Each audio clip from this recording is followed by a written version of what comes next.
Good morning my dear student. बेटा हमने discuss किया था फिक्स एक्सचेंज रेट क्या है और फ्लेक्सिबल एक्सचेंज रेट क्या है। एक बार रिवाइंड करा देती हूँ और इसका अंतर भी यहाँ। फ्लेक्सिबल एक्सचेंज रेट जो चलता है, it means flexible exchange rate क्या है, जिसमें जो रेट है किसके द्वारा डिटरमाइंड होती है, डिमांड और सप्लाई के फोर्सेस द्वारा। ठीक है, डिमांड सप्लाई का मेन रोल है। जैसे कि गुड्स के बारे में हमने पढ़ा है कि गुड्स का प्राइस कैसे डिटरमाइंड होता है, प्राइस बढ़ता है घटता है डिमांड और सप्लाई के अकॉर्डिंग। फिर इसके बाद आता है फिक्स वाला, तो ये भी एक एक्सचेंज रेट है। ठीक है, तो फिक्स एक्सचेंज रेट क्या है, जो फिक्स की जाती है गवर्नमेंट द्वारा। यह गवर्नमेंट का रोल है, या तो गवर्नमेंट इक्विलिब्रियम रेट से अबो फिक्स करेगी या फिर क्या करेगी, बिलो फिक्स करेगी। अब वो कर रही है बिलो कर रही है, कुछ महत्वपूर्ण उद्देश्यों के लिए कर रही है।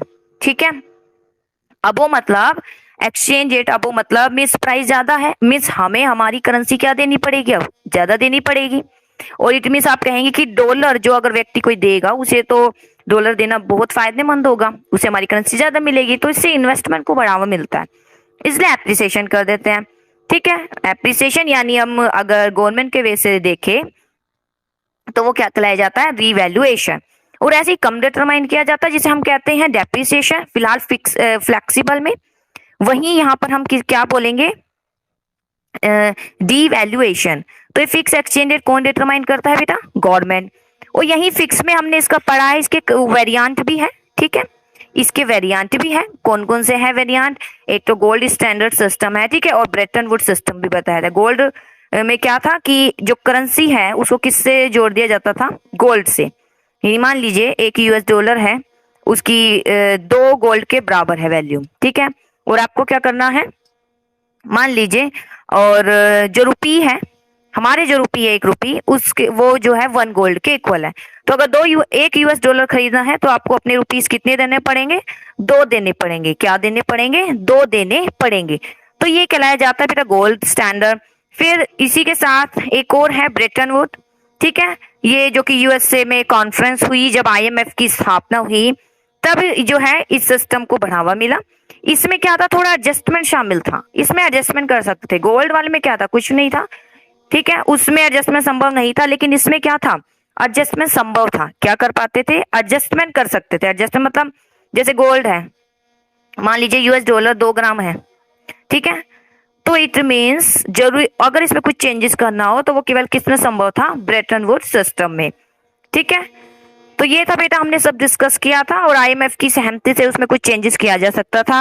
अब यहाँ पर इसके डिफरेंस आते हैं, फिक्स एक्सचेंज रेट और फ्लेक्सिबल एक्सचेंज रेट में डिफरेंस क्या है, और ये डिफरेंस आ भी जाते हैं। फिक्स एक्सचेंज रेट डिटरमाइंड होती है गवर्नमेंट द्वारा, और फ्लेक्सिबल किसके द्वारा होती है, सप्लाई और demand. Fix exchange rate, fix rate exchange are plan introduce by, ये गवर्नमेंट द्वारा इंट्रोड्यूस की जाती है। ठीक है, और आरबीआई, दोनों का इसमें रोल है। आपने देखा ना, जब एक्सेस सप्लाई की स्थिति उत्पन्न हो जाती है तो गवर्नमेंट क्या कर लेती है, वहां से परचेज कर लेती है, ठीक है, करेंसी को। और जब एक्सेस डिमांड की स्थिति उत्पन्न हो जाती थी तो हमने क्या पढ़ा, उस स्थिति में कौन आता था आगे, आरबीआई। आरबीआई क्या कर देता था, रिलीज कर देता था। तो इस प्रकार दोनों ही की इसमें महत्वपूर्ण भूमिका है। आगे, change in flexible rate of exchange are link to change in market force of supply and demand. यहाँ पर अगर फ्लेक्सिबल रेट चेंज हो रही है, किसके कारण हो रही है, क्योंकि market demand and supply. Government का कोई रोल नहीं है यहाँ पे, गवर्नमेंट आरबीआई दोनों का ही रोल है। मेन गवर्नमेंट इसमें डिटरमाइन करती है, फिर आरबीआई हेल्प करती है। ये सेट एंड मेंटेन किया जाता है बाय दी गवर्नमेंट, गवर्नमेंट द्वारा ही सेट मेंटेन किया जाएगा। और यहाँ डिमांड और सप्लाई द्वारा ऑटोमेटिकली अपने आप होता है। या तो प्राइस यहाँ भी ज्यादा होंगे इक्विलिब्रियम रेट से, या फिर प्राइस कम होंगे इक्विलिब्रियम रेट से। ऐसी फ्लेक्सिबल में भी इक्विलिब्रियम रेट से तो प्राइस ज्यादा या फिर क्या होंगे, कम डिटरमाइन होंगे। ठीक है, अब यहाँ पे अगर प्राइस ज्यादा होगा तो क्या होगा, देखिए डीवैल्यूएशन हो जाएगा हमारी डोमेस्टिक करेंसी का। ठीक है, value domestic currency lower by the government, और रीवैल्यूएशन जो domestic currency raise by the government. यानी हमें हमारी करेंसी अगर कम देनी पड़ रही है $1 के बदले, तो हम क्या कहेंगे कि रीवैल्यूएशन हो रहा है हमारी करेंसी का। और ऐसे अगर यहाँ पर देखें तो यहाँ पर क्या है, डेप्रिसिएशन हो जाता है डोमेस्टिक करेंसी का। कब, जब हमें हमारी करेंसी ज्यादा देनी पड़े सिर्फ 1 यूएस डॉलर खरीदने के लिए। और वहीं एप्रिसिएशन हो जाता है जब हमें हमारी करेंसी देनी पड़ रही है सिर्फ कम $1 खरीदने के लिए। To maintain the fixed rate of exchange at a particular level, government need to keep a large stock of foreign exchange। ठीक है, यहाँ पर maintain and fixed rate of exchange at particular level, government need to keep a large stock of foreign exchange। foreign exchange यहाँ पर maintain रखने के लिए fix rate of change जो गवर्नमेंट द्वारा जानबूझकर डिटरमाइन की गई है, तो क्या करती है, यहाँ गवर्नमेंट रोल अदा करती है और लार्ज मात्रा में फॉरेन एक्सचेंज को स्टोर भी करती है। फ्लेक्सिबल में अगर देखें तो not require any large stock की कोई जरूरत नहीं होती है, तो भाई डिमांड सप्लाई द्वारा ऑटोमेटिक फिर प्राइस कम या ज्यादा डिटरमाइन कर दिए जाते हैं। Degree of speculation is very low, यहाँ तो भाई डिग्री ऑफ स्पेक्यूलेशन बहुत लो है, क्योंकि यहाँ it rise only when people expect some change in the government policy. ये तब उत्पन्न हो रहा है जब खुद भी लोग भी चाह रहे कुछ गवर्नमेंट पॉलिसी में चेंज हो, तभी एफडीआई को क्या मिलेगा, बढ़ावा मिलेगा। तो यहाँ स्पेक्यूलेशन नहीं है, लो है बहुत ही, आप कहिए ना के ही बराबर है, लेकिन यहाँ स्पेक्यूलेशन हो जाता है। व्यक्ति ने मान लीजिए अभी प्राइस कम है, डॉलर खरीद लिए, उसे पता कभी तो प्राइस बढ़ेंगे, जब प्राइस बढ़ेंगे तो उसको डॉलर को बेच देगा, उसे क्या मिल जाएगा, अब ज्यादा रुपए मिलेंगे हमारी करेंसी के। ठीक है, तो इस प्रकार सट्टेबाजी की जा सकती है। वाई वाज गो, अब आता है question, why was gold standard system of exchange rate amended, यानी डिसकंटिन्यू क्यों हुआ। इसलिए वो बेटा गोल्ड सिस्टम में कितना गोल्ड, सब कुछ गोल्ड के रूप में ही है, मार्केट फोर्स डिमांड पर कुछ भी नहीं है, और इतना गोल्ड कहां से लेकर आए। This was because the system require lot of reserve of gold, gold की जरूरत होती है। मान लीजिए कि यूएस डॉलर है, 2 ग्राम गोल्ड है, गोल्ड लेकर भी तो आराम से आप यूएस डॉलर को खरीद सकते हो, कंपेयर कर सकते हो, अचीव कर सकते हो। The raise the demand for gold but the supply of gold was extremely scarce in relation to its demand. The raise the demand for gold but the supply gold was extremely scarce in relation to its demand. अब gold की demand तो ज्यादा थी क्योंकि यहाँ पर gold ही major किया जाता था, लेकिन सप्लाई तो क्या थी, स्क्वेयर ही थी। इस सिस्टम को क्या करना पड़ा, बंद करना पड़ा। फिर कौन सा सिस्टम आ गया, फ्लेक्सिबल एक्सचेंज रेट। कौन सा सिस्टम आ गया, फ्लेक्सिबल एक्सचेंज रेट। किसके प्लेस पर, फिक्स के प्लेस पर कौन सा सिस्टम आ गया, फ्लेक्सिबल एक्सचेंज रेट। अब आता है मैनेज फ्लोटिंग क्या है। If an exchange rate is determined by the force of supply and demand, at time the central bank intervenes to manage the exchange rate so that it doesn't slip out of desired limit. अब हम यहाँ पढ़ रहे जी manage floating को क्या है। तो बेटा मैनेज फ्लोटिंग, इसमें ना आरबीआई बहुत महत्वपूर्ण रोल अदा करता है। मैनेज फ्लोटिंग कौन करता है, आरबीआई। किस लिए, ताकि एक स्टेबिलिटी बनाए रखे। जो एक्सेस डिमांड है, एक्सेस सप्लाई है, इसकी सिचुएशन को ठीक करने के लिए आरबीआई क्या करता है, स्टेप उठाता है, उसे बोलते हैं मैनेज फ्लोटिंग। इसे डर्टी फ्लोटिंग भी बोलते हैं। देखिए क्या है manage floating. Even when exchange rate is determined by the force of supply and demand, at time the central bank intervenes to manage the exchange rate. Even when exchange rate is determined by the force of supply and demand, हालांकि जो exchange rate है determine की जाती है किसके द्वारा, supply and demand. At time central bank intervenes to manage the exchange rate. अब यहाँ पर जो सेंट्रल बैंक है क्या करता है, मैनेज करता है एक्सचेंज रेट को। ये तो ना तो ज्यादा हो ना ही कम हो। It doesn't slip out of desire limit, ये डिजायर लिमिट से ना तो ज्यादा हो ना ही कम हो। It is called manage floating, इसे क्या बोलते हैं, मैनेज फ्लोटिंग। इट में डिफाइन एज अंडर, इसको इस प्रकार से डिफाइन किया गया है। देखिए फिर मीनिंग बताती हूँ मैनेज फ्लोटिंग क्या है। इवन व्हेन एक्सचेंज रेट, वैसे एक्सचेंज रेट डिटरमाइंड होती है सप्लाई और डिमांड द्वारा, वहीं सेंट्रल बैंक भी इंटरफेयर करता है ताकि एक्सचेंज रेट डिजायर लिमिट से ना तो अबो हो ना ही बिलो, क्योंकि दोनों स्थिति अच्छी नहीं मानी जाती है। इससे आरबीआई इंटरफेयर करता रहता है। जो इंटरफेयर करके ये स्टेबिलिटी बनाने की कोशिश करता है उसे बोलते हैं मैनेज फ्लोटिंग। अब आता है manage floating is a system of floating. Manage floating क्या है, सिस्टम है फ्लोटिंग एक्सचेंज का, in which there is occasional intervention by the central bank to influence the float और manage the float. Manage floating वह system है floating exchange rate का जहां पे ओकेशनली यानी कभी कभी सेंट्रल बैंक क्या करता है, इन्फ्लुएंस करता है float and manage the float. मतलब ये जो उतार चढ़ाव हो रहा है करेंसी के रेट का, इसमें वो क्या करता है, इंटरवेंशन करता है it is also called dirty floating, इसे क्या बोलते हैं, डर्टी फ्लोटिंग भी कहा जाता है। फिर देखिए मैनेज फ्लोटिंग वह सिस्टम है फ्लोटिंग एक्सचेंज का जिनमें ओकेशनल इंटरवेंशन किया जाता है सेंट्रल बैंक द्वारा ताकि इन्फ्लुएंस की जा सके फ्लोट और मैनेज दी फ्लोट। ठीक है, फ्लोट जो ऊपर उतार चढ़ाव है उसको मैनेज किया जा सके, उसमें एक स्टेबिलिटी आई जाए, इसलिए इसे डर्टी फ्लोटिंग भी कहते हैं। तो ये है बेटा मैनेज फ्लोटिंग। फिर एक बार बताती हूँ मैनेज फ्लोटिंग क्या है, जिसमें आरबीआई क्या करता है, रोल अदा करता है। क्या रोल अदा करता है कि ना तो एक्सेस डिमांड की स्थिति उत्पन्न हो ना ही एक्सेस सप्लाई। अगर ये सिचुएशन उत्पन्न हो जाती है तो इसको ठीक करने के लिए कौन आता है, आरबीआई। क्योंकि ये सिचुएशन लंबे समय तक चले रहना वही करेंसी के प्राइस को बहुत या तो इंक्रीज कर देगा या तो बहुत डिक्रीज कर देगा, दोनों सिचुएशन अच्छी नहीं मानी जाती, इसलिए आरबीआई क्या करता है, इंटरफेयर करता है। जब लगता है उसे हाँ जी एक्सेस डिमांड जी ज्यादा ही हो चुकी है तब वो इंटरफेयर करता है, जब उसे लगता है जी एक्सेस सप्लाई कुछ ज्यादा ही हो चुकी है तब वो इंटरफेयर करता है। क्या करके, परचेज और सेल करके यही काम करेगा, या तो खरीद लेगा।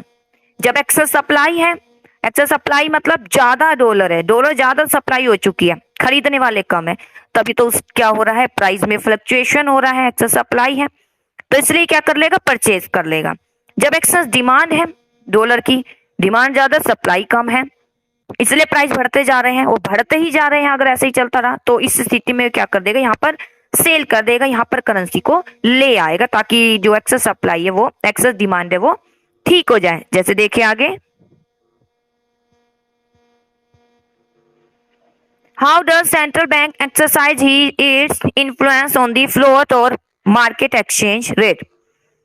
किस प्रकार सेंट्रल बैंक प्रभाव डालता है ऑन दी फ्लोट और मार्केट एक्सचेंज रेट। ठीक है, जो उतार चढ़ाव ये चल रहा है किस तरीके से सेंट्रल बैंक इसमें रोल अदा करता है, यहां आपको ये बताना है। सिर्फ सेल और परचेज करके ये अपना रोल अदा करता है। कैसे, it is through the sale purchase of foreign currency in the international money market. ठीक है, इंटरनेशनल मनी मार्केट में व्हेन एक्सचेंज रेट, जब exchange rate need to be reduce, exchange rate को कम करने की जरूरत है, एक्सचेंज रेट को कम करने की जरूरत है क्योंकि रेट बहुत ज्यादा चले गए हैं, रेट बहुत ज्यादा चले गए हैं। क्यों चले गए होंगे रेट बहुत ज्यादा, आप खुद सोचिए। प्राइस तब इंक्रीज होते हैं जब डिमांड तो है लेकिन सप्लाई नहीं हो पा रही। प्राइस कब इंक्रीज होंगे, वस्तुओं के प्राइस कब इंक्रीज होते हैं, जब डिमांड तो है लेकिन सप्लाई नहीं कर पा रहे, इसलिए प्राइस क्या हो जाते हैं, बढ़ जाते हैं। तो उसका भी एक ही तरीका है, अगर सप्लाई कर पाओगे और डिमांड बढ़ रही है उतनी आप सप्लाई कर पाओगे तो प्राइस क्या हो जाएंगे, ऑटोमेटिक स्टेबल हो जाएंगे।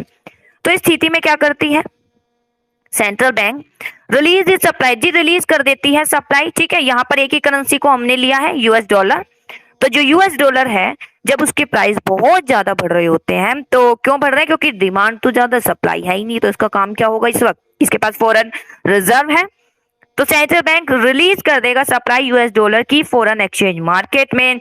अदर थिंग रिमेन कांस्टेंट, अन्य बातें समान है, गवर्नमेंट का कोई इंटरवेंशन नहीं है, गवर्नमेंट ने जानबूझ के कुछ भी नहीं किया है। ठीक है, और सेंट्रल बैंक जो है स्थिति को ठीक करने के लिए, सप्लाई में कुछ चेंजेस नहीं है, सप्लाई में कोई चेंजेस नहीं है, डिमांड ज्यादा बढ़ चुकी है, क्या हो चुकी है, डिमांड ज्यादा बढ़ चुकी है लेकिन सप्लाई कांस्टेंट है, वो रिमेन कांस्टेंट ही है, उसे बढ़ा दिया जाता तो प्राइस नहीं बढ़ते, इसलिए अब कौन आया, आरबीआई आया इसको बढ़ाने के लिए ताकि ये बढ़ जाए और ये प्राइस क्या हो जाए, स्टेबल हो जाए। ठीक है, यहाँ गवर्नमेंट का भी कोई इंटरवेंशन कुछ नहीं है, सब बातें कांस्टेंट है सिर्फ आरबीआई को छोड़कर। Higher supply of US would lower the price of US, higher जितनी ज्यादा सप्लाई होगी यूएस डॉलर की इससे प्राइस क्या हो जाएगा, कम हो जाएगा। This would lead to appreciation of domestic currency, से क्या होगा, हमारी करेंसी का एप्रिसिएशन हो जाएगा जो कि बहुत ज्यादा डेप्रिसिएशन पर जा रही थी। ऑन द अदर हैंड, जब exchange rate need to be raise, जब एक्सचेंज रेट को बढ़ाने की जरूरत है, यानी प्राइस बहुत कम हो गई जी, बढ़ाने की जरूरत है। अब क्यों कम हो गए, क्योंकि सप्लाई ज्यादा होगी तभी तो प्राइस कम होते हैं ना। प्राइस कम क्यों होता है, जब सप्लाई बहुत ज्यादा हो, खरीदार कम है तो हम कम प्राइस पर उसको बेच देते तो ऑटोमेटिक प्राइस कम हो जाते हैं। अब इस स्थिति में जब exchange need to be raise बढ़ाने की जरूरत है तो central bank increase its demand for US dollar in the foreign exchange market. तो सेंट्रल बैंक क्या करता है, इंक्रीज कर देता है, क्या इंक्रीज कर देता है, डिमांड। ठीक है, वहां से खरीदना शुरू कर देता है फॉरेन एक्सचेंज मार्केट में अन्य बातें समान है, बस अभी इसी टॉपिक को लीजिए, डिमांड को, बाकी नहीं। आगे, higher demand for US would rise in the price of US as desire, जितनी ज्यादा डिमांड होगी वुड रेज, प्राइस रेज हो जाएगा। This would lead to depreciation of the domestic currency, और इस प्रकार क्या हो जाएगा, डेप्रिसिएशन हो जाएगा हमारी डोमेस्टिक करेंसी का, जो कि बहुत ज्यादा फॉरेन करेंसी के प्राइस क्या हो रहे थे, डिक्रीज हो रहे थे। फॉरेन करेंसी के प्राइस क्या हो रहे थे, डिक्रीज हो रहे थे, क्योंकि वहां पर एक्सेस क्या है, सप्लाई है, एक्सेस क्या है, सप्लाई है, ठीक है। और अब बहुत ज्यादा डिक्रीज मतलब थोड़ा सा प्राइस बढ़ाना है, थोड़ा सा प्राइस, यानी पहले हम अपनी करेंसी कम देते, अब थोड़ा सा हमें ज्यादा देनी पड़े, ऐसी स्थिति लेकर आनी है, तो वो एक तरीके से डेप्रिसिएशन कर दिया जाएगा। तो मैनेज फ्लोटिंग क्या है, एक्सरसाइज हो जिसमें सेल परचेज की जाती है फॉरेन करेंसी की सेंट्रल बैंक द्वारा, ताकि एक्सचेंज रेट मैनेज रहे डिजायर लिमिट में। ये एप्रिसिएशन डेप्रिसिएशन मतलब पहले बहुत ज्यादा ही बचे थे, अब इतना ज्यादा नहीं बचना चाहिए, लिमिट में ही हम अपनी करेंसी दे, वो स्थिति उत्पन्न करना, यानी कि स्टेबिलिटी वाला प्राइस हो, वो स्थिति उत्पन्न करना, वो कहलाया जाता है मैनेज फ्लोटिंग, जिसमें सेल परचेज की जाती है फॉरेन करेंसी की सेंट्रल बैंक द्वारा, ताकि एक्सचेंज रेट मैनेज किया जा सके एक डिजायर लिमिट, जितना वो फिलहाल चाहते हैं। तो मैनेज फ्लोटिंग क्या है, एक टूल है एम्प्लॉय बाय, जिसे सेंट्रल बैंक जो है इसमें रोल अदा करता है, restore the value of country currency relation to other country with the desire limit, ताकि एक डिजायर लिमिट बनी रहे रेट की। Even when exchange rate is determined market force, हालांकि यहाँ पर market force demand and supply द्वारा ही डिटरमाइन किया जा रहा है, जो डिमांड सप्लाई है ऑटोमेटिक वो मार्केट फोर्स का ही प्रभाव है, ठीक है, जानबूझकर कोई गवर्नमेंट का प्रभाव नहीं है। लेकिन आरबीआई, ठीक है, स्थिति को ठीक करने के लिए क्या करता है, आगे स्टेप उठाता है। इनफैक्ट मैनेज फ्लोटिंग में भी कॉल्ड एज दिस, हम कह सकते हैं मिक्सचर है किसका, फ्लेक्सिबल और फिक्स भी। फ्लेक्सिबल तो है क्योंकि डिमांड और सप्लाई ऑटोमेटिक क्या हो रहे हैं, बढ़ रहे हैं, घट रहे हैं, जिससे एक्सेस डिमांड और एक्सेस क्या उत्पन्न हो रही है, सप्लाई। लेकिन इसको फिर ठीक करने के लिए जब लग रहा है कि अब लिमिट से कुछ बाहर ही हो चुका है, ये एक्सेस डिमांड और एक्सेस सप्लाई अब अपनी लिमिट को क्रॉस कर रहे हैं, तो इसमें फिर आरबीआई जानबूझकर डेलिब्रेट ही या तो परचेज करता है या फिर क्या करता है, सेल करता है। इसलिए दोनों का क्या है, एक मिक्सचर रूप है, ठीक है। तो फिक्स तो बेटा जानबूझकर किया जाता है, फिक्स एक्सचेंज रेट का सिस्टम है, इट कंप्राइज द एलिमेंट, तो इसमें दोनों ही एलिमेंट है, फिक्स एक्सचेंज रेट का भी, और क्योंकि यहाँ पर सप्लाई डिमांड की फोर्सेस द्वारा ही सबसे पहले रेट बढ़ रही है, घट रही है। लाइकवाइज इस कंप्राइज ये फिक्स एक्सचेंज रेट का भी सिस्टम है, क्योंकि इसमें को ठीक करने के लिए आरबीआई क्या कर रहा है, इंटरवेंशन कर रहा है, या तो परचेज कर रहा है या फिर सेल कर रहा है। तो बेटा ये टॉपिक इंपॉर्टेंट है, जनरली 3 नंबर में आता है, ठीक है, कई बार फोन में आ जाता है, चांसेस इसके ज्यादा 3 नंबर के होते हैं कि आता है क्वेश्चन मैनेज फ्लोटिंग क्या है, या हम कहेंगे जिसे डर्टी फ्लोटिंग भी कहा जाता है, ठीक है, जानबूझ कर किया जाने वाला डर्टी फ्लोटिंग। तो मैनेज फ्लोटिंग क्या है बेटा, अच्छे से पता होना चाहिए। फिर मैं बता रही हूँ, मैनेज फ्लोटिंग जैसे आ जाए तो आप सीधा आप आंसर अपना पहला दीजिएगा।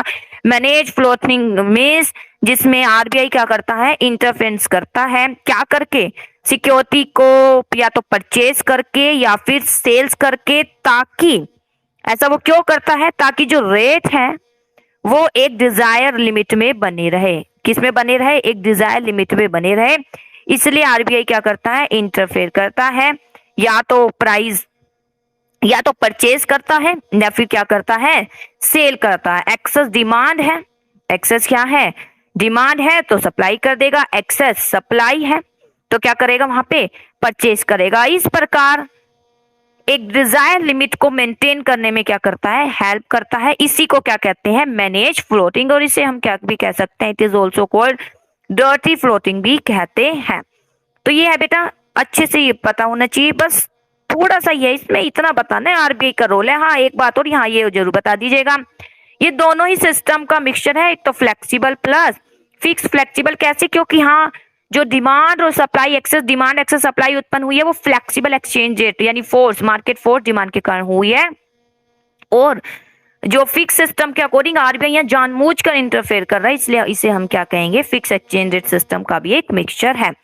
तो ये है बेटा जिसे हम कहते हैं मैनेज फ्लोटिंग क्या है। अब नेक्स्ट टॉपिक शुरू होता है, component of demand for foreign exchange यानी फॉरेन करेंसी, और why is foreign exchange demanded, foreign exchange की डिमांड क्यों की जाती है। देखिए फॉरेन एक्सचेंज की डिमांड क्यों की जाती है बेटा, ये टॉपिक भी इंपॉर्टेंट है, आ जाता है मोस्टली। वो 1 मार्क्स में ज्यादा चला जाता है। एक एक पॉइंट अच्छे से पता होने चाहिए। बहुत सिंपल है। क्वेश्चन ये है कि फॉरेन एक्सचेंज की डिमांड क्यों कर रहे हैं भाई। फॉरेन एक्सचेंज मतलब फॉरेन करेंसी, ये पता होना चाहिए। फॉरेन एक्सचेंज क्या है? फॉरेन एक्सचेंज मतलब फॉरेन करेंसी। और फॉरेन करेंसी की आपने डिमांड क्यों करी भाई? मैं डिमांड क्यों कर रही हूँ? खुद दिमाग लगाइए, क्यों की जा रही है। सबसे पहले तो मुझे शायद वहां यात्रा करनी है, घूमने जाना है, ट्रीटमेंट कराने जाना है, कुछ भी अनेक रीजन हो सकता है, तब मुझे चाहिए। अब यहाँ पे ऐसे ही बहुत से रीजन बताए जाएंगे कि किस किस उद्देश्य से फॉरेन एक्सचेंज की डिमांड की जाती है। जैसे देखें, foreign exchange is demanded for various purpose. निम्नलिखित पर्पस से डिमांड होती है। Basically it is demanded for making payment. इसकी डिमांड होती है ताकि पेमेंट की जा सके रेस्ट ऑफ द वर्ल्ड को। इस type of payment constitute a component of demand. और जब पेमेंट करते हैं भाई, दूसरे देश को देना है, मान लीजिए वहां पे आप चले गए, वस्तु खरीद रहे हो, देना है, किस कौन सी दोगे? उसी की करेंसी तो दोगे। वहां मान लीजिए, ठीक है, XYZ कहीं भी आप जाते हैं तो वहां पर उसी की करेंसी चाहिए। अगर कोई फॉरेनर हमारे देश में आता है, कोई वस्तु ले रहा है, तो उसे हमारी करेंसी चाहिए, तभी तो हम उसे अपनी वस्तु देंगे। हम डॉलर लेके क्या करेंगे? ठीक है, मेरे लिए क्या काम है? अगर मैं कोई वस्तु, मान लीजिए XYZ मेरा कोई व्यवसाय है और मैं कोई वस्तु सेल करना चाहूँ, तो मैं तो अपनी ही करेंसी लूंगी। मैं क्यों डॉलर लूंगी? मुझे क्या फायदा उससे? कोई फायदा नहीं है, क्योंकि मेरी करेंसी तो जो लीगल टेंडर है वो तो रुपीज ही है। लीगल टेंडर जो लीगली रूप से एक्सेप्ट की जा रही है हमारी कंट्री में, तो यहाँ पर इसलिए जरूरत हो जाती है। तो सबसे पहले है repayment of international loan. International loan raise कर देता है in term of foreign currency. भाई रीपेमेंट, लोन लिया था, वापस देना है, ठीक है, वापस देना है, तो फॉरेन करेंसी की जरूरत होगी ताकि लोन को हम वापस दे सके। In less developed country like India, this is another important component है demand for foreign exchange. Demand करने का एक महत्वपूर्ण कंपोनेंट है। अब आता है इन्वेस्टमेंट। हाँ जी, इन्वेस्टमेंट करना है, आपने पढ़ा था ना इन्वेस्टमेंट जी। FDI करना है। FII मतलब शेयर खरीदने हैं, FDI मतलब वहां जाके जी व्यवसाय ही करना है, तब हमें जरूरत होगी। Investment in rest of the world is an another important business activity. We need currency. हमें करेंसी की जरूरत होती है। क्यों करेंसी की जरूरत होती है? इन विच इन्वेस्टमेंट, जब इन्वेस्टमेंट करना है, इस प्रकार US डॉलर आर नीडेड। जरूरत होगी US डॉलर की अगर इन्वेस्टमेंट करना है। जैसे यहाँ तो भाई डॉलर का ही यानी USA का जारी किया गया है। अब आता है इंपोर्ट। इंपोर्ट मतलब वस्तु को खरीदना ही तो है। तो खरीदने के लिए, इंपोर्ट मतलब वस्तु खरीदना, खरीदने के लिए तो करेंसी चाहिएगी आपको, तो फिर करेंसी डिमांड की जाती है। जब इंपोर्ट करते हैं गुड्स, जैसे मान लीजिए सेल फोन है, टीवी है, सर्विस है, कोई भी service rest of the world से, इट रिक्वायर, तो हमें फॉरेन एक्सचेंज की जरूरत होती है, क्योंकि पेमेंट हमें करनी पड़ेगी उनकी करेंसी में। आगे डायरेक्ट परचेज अब्रोड। अब्रोड से डायरेक्ट परचेज कर रही है। डायरेक्ट परचेज आप कहिए कि विजिट करने जा रहे हैं। यहाँ तो वस्तु खरीदते हैं, अब यहाँ पे विजिट का आप यूज कीजिए जी। विजिट करने जा रहे हैं हम यहाँ पर, या ट्रीटमेंट करानी या स्टडी करने जा रहे हैं, तो हमें चाहिए कि इनकी करेंसी। फॉरेन एक्सचेंज नीडेड जरूरत होती है ताकि हम डायरेक्ट परचेज यानी गुड्स एंड सर्विसेज जो मेन अब्रोड, उसमें आपको शामिल करना है, विजिट करना, ठीक है, ये परचेज कर सके। ऊपर इंपोर्ट था, वही यानी वस्तु परचेज करना। Because people from our country visit other country of the world as tourist. क्योंकि जो पीपल है हमारी कंट्री से विजिट करने जाते हैं, जो दूसरी कंट्री में आजकल घूमने फिरने बहुत जाते हैं, तो हमें तो उन्हीं की करेंसी चाहिए होगी। They also go abroad for study. वो स्टडी के लिए जाते हैं, मेडिकल ट्रीटमेंट के लिए जाते हैं। दिस इन्वॉल्व, इसे हम कहते हैं डायरेक्ट परचेज अब्रोड। अब्रोड से प्रत्यक्ष क्या कर रहे हैं? खरीदारी कर रहे हैं, ठीक है। डायरेक्ट पर जो यहाँ तो ऊपर तो बेटा इंपोर्ट है, यानी हम मान लीजिए हमारा देश भी क्या कर रहा है? इंपोर्ट कर रहा है। और यहाँ पर एक एक व्यक्तियों की आप बात कीजिए कि वो विजिट करने जा रहे हैं, ट्रीटमेंट कराने जा रहे हैं, स्टडी करने जा रहे हैं, तब जरूरत होगी। अब आता है ग्रांट्स एंड डोनेशन। हाँ जी, सहायता इसे कहते हैं बेटा यूनिलेटरल पेमेंट, एक तरफा पेमेंट है, ठीक है। To rest of the world also contribute to the demand for foreign exchange. मान लीजिए अगर हमें क्या देना है? दान देना है, ये एक तरफा पेमेंट है। यूनिलेटरल यानी एक तरफा एक ही तरफ। दान मतलब बदले में कुछ नहीं, उसे बोलते हैं दान। तो जब अगर दान देना यानी सहायता के समय, ठीक है, कुछ डोनेट करना है सहायता के समय, मनी से रिलेटेड किसी भी तरीके की हमें सहायता देनी है, तो हमें फॉरेन एक्सचेंज की जरूरत होती है। Grant donation country are often made in term of currency के रूप में होता है मेनली, तो ये ठीक है, इसलिए हमें जरूरत होगी उसकी। Payment of income. Demand for foreign exchange in the domestic economy also rise for the payment of factor income. ध्यान दीजिए, factor income. Demand for foreign exchange in the domestic economy also rise for payment of factor income. मान लीजिए rent है, dividend है, अभी क्या बोला था कि मान लीजिए मैंने जो है मनी लगा रखी है, ठीक है, यूएसए में लगा रखी है अपनी मनी, यानी शेयर्स में लगा रखी है, तो मुझे क्या मिलेगा, डिविडेंड मिलेगा। क्या मिलेगा, डिविडेंड। लेकिन मैं अपने देश में तो बेटा मुझे मेरी ही करेंसी चाहिए होगी, इसलिए पेमेंट करने के लिए चाहिए होता। पेमेंट ऑफ फैक्टर इनकम देना है, rent, interest, profit, wages which are repatriated abroad, यानी वापस ये कमाते हैं, मान लीजिए हमारे देश में भी कमा रहे हैं तो अपने देशों में वापस ले जाते हैं, इसे बोलते हैं factor income to rest of the world. यानी इनकम तो यहाँ मान लीजिए यहाँ कमाई है लेकिन अपने देशों में वापस ले जाते हैं, तब हमें चाहिए होती है फॉरेन करेंसी उन्हें देने के लिए। अब आता है स्पेक्युलेटिव ट्रेडिंग।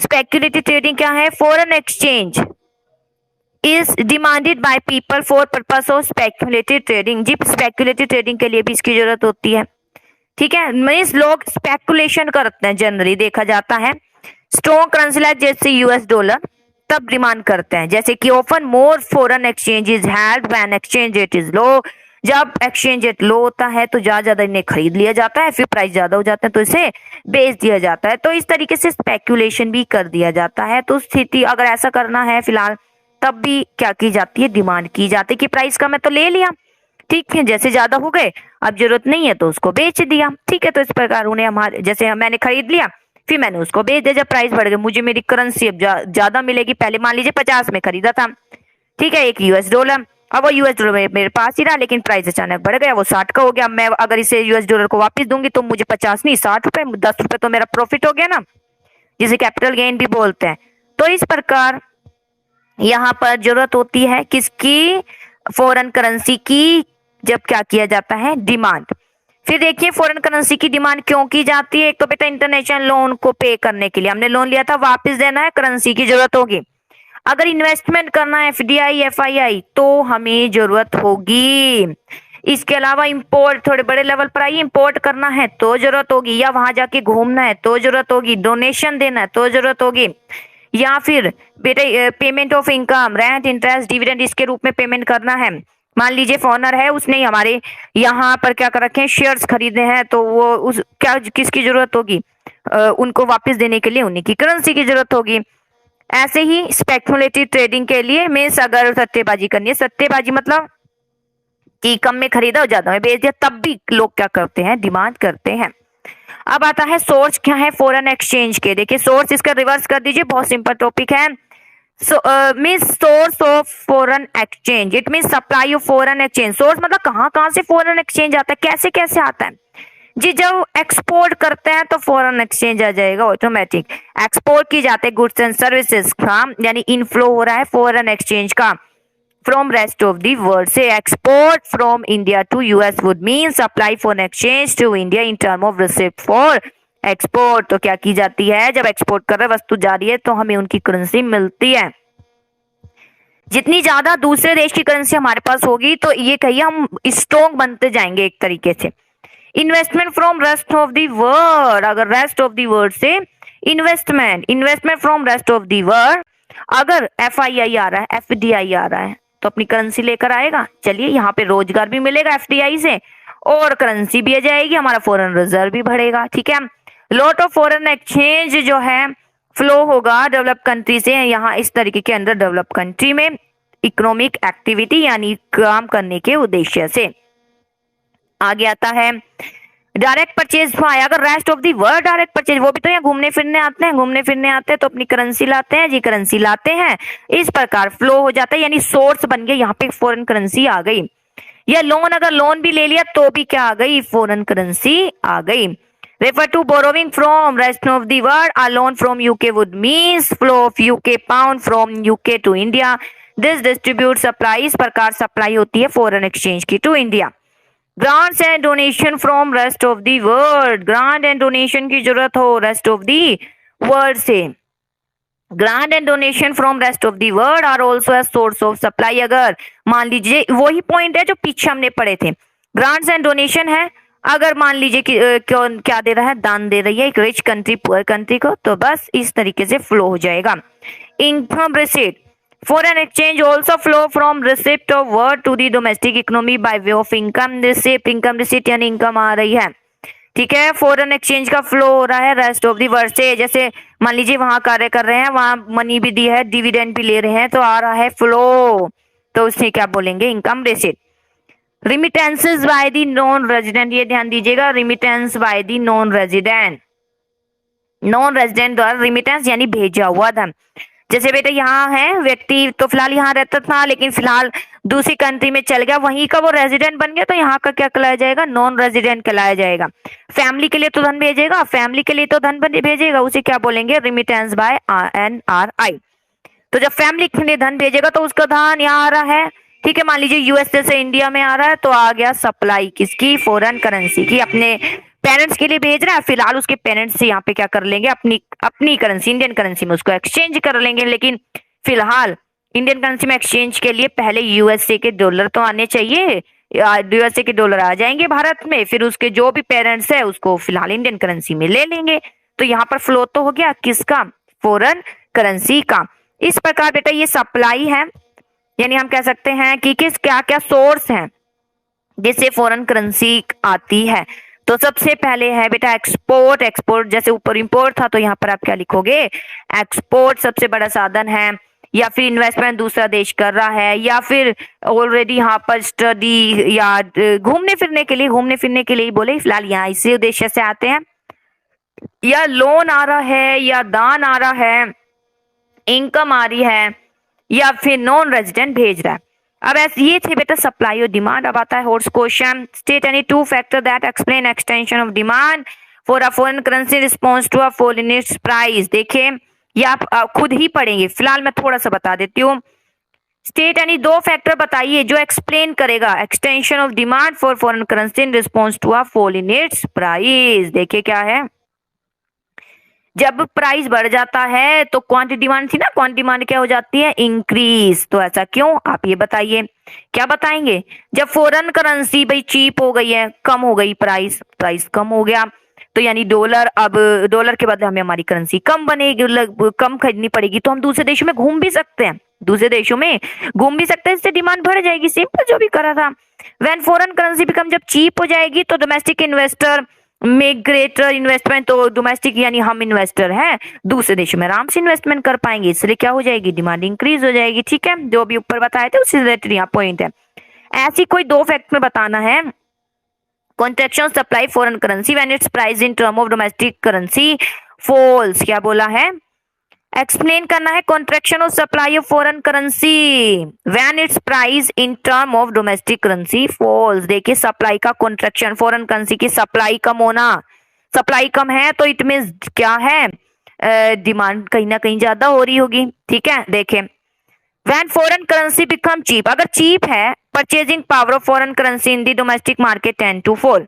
ठीक है, अगर फॉरेन करेंसी क्या हो जाती है, चीप हो जाती है, सस्ती हो गई, तो परचेजिंग पावर फॉरेन करेंसी हमारे डोमेस्टिक मार्केट में उसको परचेज करेंगे। अगर चीप हो गई तो purchasing power of foreign currency in domestic market tend to fall, तो हम कहीं ना कहीं कहेंगे कि वो एक तरीके से चीप हो गई, तो उसकी डिमांड कहीं ना कहीं कम है, इसलिए चीप हो गई। फॉरेन करेंसी के प्राइस अगर कम हो गए, कम क्यों हो गए, क्योंकि लोग डिमांड नहीं कर रहे, तो हम इसी पर मेन रीजन पर आइएगा। This need to fall in foreign demand for the domestic goods, it means हम कहेंगे कि डोमेस्टिक गुड्स की डिमांड भी क्या हो रही है, कम हो रही है। ठीक है, implies fall in our export, हमारे एक्सपोर्ट भी क्या हो रहे हैं, कम हो रहे हैं, क्योंकि बेटा फॉरेन करेंसी तो चीप है, फॉरेन करेंसी क्या है, चीप है, तो हम कहेंगे हमारी डोमेस्टिक करेंसी की वैल्यू ज्यादा है, यानी $1 के बदले यानी 50 रुपए मिलेंगे। तो जो दूसरा देश है वो दूसरा देश तो सोचेगा डॉलर दूंगा 50 रुपए मिलेंगे, रहने देता हूँ, एक्सपोर्ट बंद कर देता हूँ, यानी इम्पोर्ट उसकी तरफ से इम्पोर्ट और हमारी तरफ से एक्सपोर्ट, ये कम हो जाएंगे। इस प्रकार सप्लाई फॉरेन करेंसी की रिड्यूस। वैन फॉरेन, यहाँ बेटा सप्लाई का टॉपिक बताना है बस, जो अभी आपने बताया था। When foreign currency become cheap, जब चीप हो जाती है यानी हमें लैस रुपीस देने पड़ रहे हैं सिर्फ एक $1 खरीदने के लिए, फोनर आर लैस, तो फोनर आएंगे ही नहीं, यहाँ पे FDI FII के रूप में बढ़ावा नहीं मिलेगा। तो ये दो फैक्टर है। ठीक है, कि मान लीजिए कि क्या कहा गया है, प्राइस अगर डोमेस्टिक करेंसी फॉल्स, अगर डोमेस्टिक करेंसी की कंपैरिजन में फॉरेन करेंसी के प्राइस क्या हो जाते हैं, कम हो जाते हैं, यानी फॉरेन करेंसी चीप लग रही है, चीप मतलब अब हमें हमारी करेंसी कम देनी पड़ रही है, तो उस स्थिति में क्या दो फैक्टर यहाँ पे आप एक्सप्लेन करोगे, क्या क्या होगा। तो वो बता दिया है कि मान लीजिए फॉरेन करेंसी सस्ती है, फॉरेन करेंसी सस्ती मतलब बस उसकी डिमांड क्या नहीं, डिमांड नहीं हो रही इसलिए ही वो सस्ती है, डिमांड ज्यादा हो रही होती तो महंगी हो रही होती। तो अब हम फॉरेनर के बेस से देखेंगे, जब वो सस्ती है तो उन्हें लगेगा जी यूएस डॉलर दूंगा फायदा नहीं है, इंडियन करेंसी तो कम मिलेगी, तो एक्सपोर्ट भी क्या हो जाएंगे हमारे, कम हो जाएंगे, एफडीआई एफआईआई भी क्या हो जाएगा, कम। इसलिए गवर्नमेंट फिर स्टेप भी उठाती, जैसे आपने देखा था कि या तो इक्विलिब्रियम प्राइस से ज्यादा या इक्विलिब्रियम प्राइस से कम। आई होप टॉपिक समझ आया होगा। ये हॉट क्वेश्चन अच्छे से एक बार खुद जरूर पढ़िएगा। Okay, thank you.